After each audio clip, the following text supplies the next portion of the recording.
For as long as I can remember, I've always wanted to paint a Norman Rockwell. My grandfather had this tiny 4x4 book full of Rockwell illustrations, and I remember going to his library and just looking through the pictures, even before I knew that someone had painted them. I'm not the only one with this type of obsessions. Tim Jensen, the creator of Flyweight 3D, has a film about his obsession to paint a Vermeer.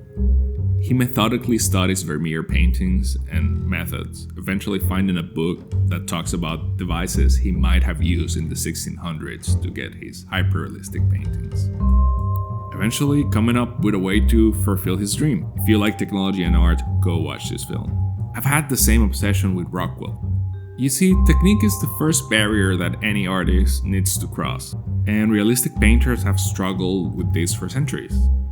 During the last stretch of the 1800s, with the electric lighting available, you see the best use of models in Bouguereau's paintings. Controlled lighting allowed for consistency when painting.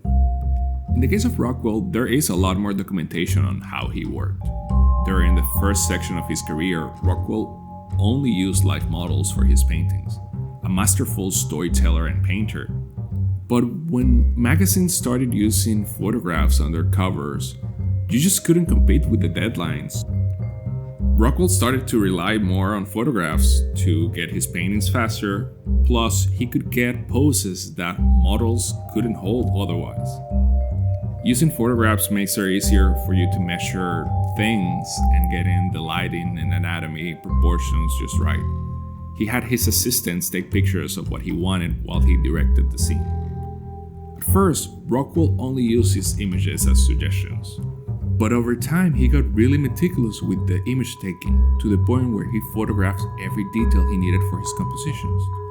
This might seem obsessive, but the thing people might not know is that Rockwell, as well as many of his other colleagues, traced over the images he took while projecting them with a device similar to a transparency projector into his canvas. So when he started to use photographs to get hyper-realistic shots, elements from his imagination would look out of place. It was a lot more efficient to photograph everything and compose it together. Between that and having all the props that he painted available so he could really see and match the colors, he got as closely as he could to having the perfect reference set.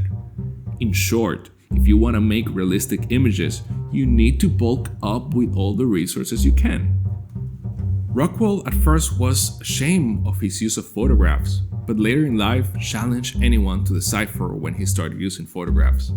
He said, "I've always been known as the kid with a camera eye." Hello, my name is William Windmill. Thank you for watching this video.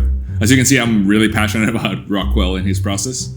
I've been painting for the past 10 years, and there's something about the entire process that's very dear to my heart. So this video is a part of a bigger series I'm working on and I'll plan to release soon. So if you like this type of content, like and subscribe. I'd love to have you around.